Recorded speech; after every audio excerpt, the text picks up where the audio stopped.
Ciao, y'all. Today I have in front of me all of the ingredients necessary to make the classic ragu alla bolognese. Oh, wait, I don't? What am I missing? Oh, I'm missing several things. I'm missing the wine. I'm missing the pork belly. I'm missing some fresh herbs. I'm missing a lot of things here. Oh, that's right, because that's not what we're making today. Today we're making meat sauce, the vastly inferior product from the United States, right? Wrong. This is a perfectly good ragu that people in America have made for many, many years. First of all, what is the difference between meat sauce and a good quality ragu? Really, it's about 3.5 hours. I'm going to get to that. But honestly, everything I have here is going to make a delicious meat sauce that we're going to have for dinner tonight. I'm not cooking it here on camera because I don't do that, but you can find recipes for this all over the internet. You probably have one that your mom used to make. And I'm not going to tell you how to change your recipe. This was from a recipe I looked up. And in this recipe, at the end, they tell you to cook the whole thing for 30 minutes. And we're going to get on to what are the 3 big tips for leveling up your meat sauce. I'm not going to tell you to change out a single ingredient. I'm just going to tell you how to level up that meat sauce. First things first, the time. The recipe I looked up calls for simmering this. It says, brown the meat, saute the onions, brown the meat, add your seasonings, do all this stuff, however it's said to do it in the recipe, and then simmer the entire sauce for 30 minutes. This is my first huge tip for leveling up your meat sauce and bringing it up to that level that we're talking about, which, by the way, I keep using the word ragu, and then I'm using the term meat sauce. So ragu, in Italian, the word literally means meat sauce. That's what it means. So does your ragu have to be the famous ragu alla bolognese? Does it have to be a ragu alla genovese, a ragu alla napoletana? No, there are lots of ragus in Italy. Ragu just means meat sauce. By the way, it's the same word in French, except they spell it wrong. But apart from that, it's the same thing. And that's what we're going to be making here. We're going to be making an American-style ragu, and it's going to be fantastic. So getting back to first tip, I like to cook a ragu for many hours. The recipe for bolognese calls for 4 hours. You can go 3, you can go 6. The longer you cook it, the more of a sauce it's going to become. The more the meat is going to break down, and the more just wonderful, thick sort of sauce it's going to be. I actually like to use a crock pot for this, and here's another tip, because you might go, well, I don't have 4 hours to cook this thing. You know what? You don't have to. Do the first steps of your recipe in the evening, right?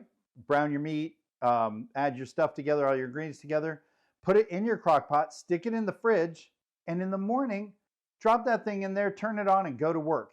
If it goes 6 hours, 8 hours, it's not going to hurt anything. It's just going to make it more silky and luxurious. So the longer it goes in there, the better off you're really going to be. So don't worry about that. Stick it in there and go to work. Just turn it on low and don't even worry about it. And when you get home, dinner's ready.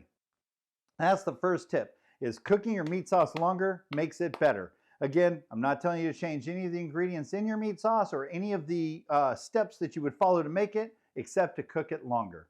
The second big tip that I have for you is experiment with your pasta. A lot of people in the United States, we always hear it called spaghetti or spaghetti sauce, cooking it with your spaghetti. Spaghetti, most Italians would tell you never to use spaghetti with a ragu, and I'm going to tell you why they tell you that. This one is not a superstition. This is because spaghetti, being a thin pasta as it is, a thin round pasta, things that are slippery don't want to stick to it. So meat sauce, of course, is loaded with fat. It's going to be very slippery. And so it's not going to stick to your pasta. So if you've ever had spaghetti and meat sauce, you know that you're eating spaghetti and then scooping up some of the sauce with your fork afterward. So the bolognese normally is served on tagliatelle. Ragu alla napoletana is often served on like rigatoni. So experiment with pasta. Try different shapes of pasta. You'll have a lot of fun with this. You can make, let's say you make spaghetti every Wednesday night. You can, instead of spaghetti, you can use rigatoni one time, penne another time. You can use fusilli, the little corkscrews, whatever, right? Try different pasta shapes, and wider, if you like long noodles, try wider pasta shapes. So try different things with it and see what really sticks. And I think you'll find, oh, by the way, I should say, there is a ragu in Italy. A common dish is a ragu with gnocchi. So try that too. Try gnocchi with your meat sauce. Can come out fantastic. It'll be really good. You'll love it. So try different things. Experiment with pasta and have fun with it. The last big leveling up your pasta, your meat sauce tip that I have is, and this is important with all pasta that you ever cook. Don't put the sauce on top of your pasta.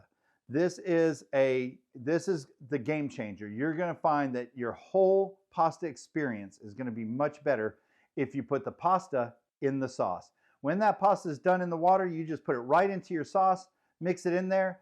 Sometimes a little bit of pasta water, if your sauce is too thick, a little bit of pasta water helps. What I like to do is when I get my pasta out of the water, I just let whatever water is still involved in the pasta go in there, because I use a spider and I pull my pasta out of the water with that, or tongs if they're long noodles, and then the water, there's some water comes with it, and so that's always good because that pasta water has starch in it, so it's going to help your sauce get smooth and lovely and nice.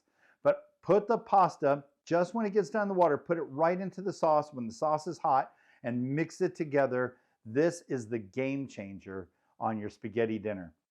And again, even if you're using spaghetti, it doesn't matter which pasta you're using. So those are my big 3 tips for leveling up your meat sauce. And just to give you a quick rundown of what this specific recipe called for, this recipe called for something called Italian seasoning. I do not have that. It's like a mix of different dried herbs. I don't have that. So I'm just going to use, for mine, I'm going to use some dried basil and dry oregano because I do have those.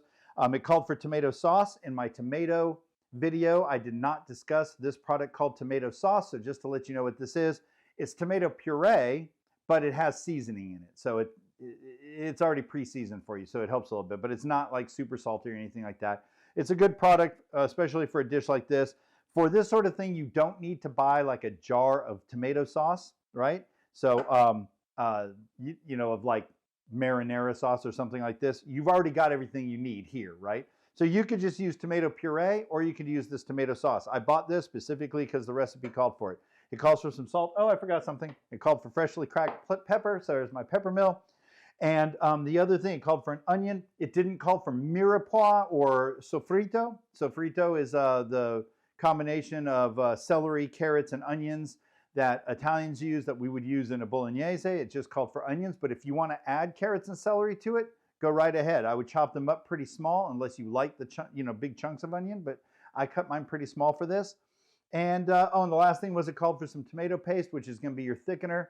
And that's it. So, but this was this recipe. Look up recipes online if you don't already have one, or use your mom or grandma's recipe.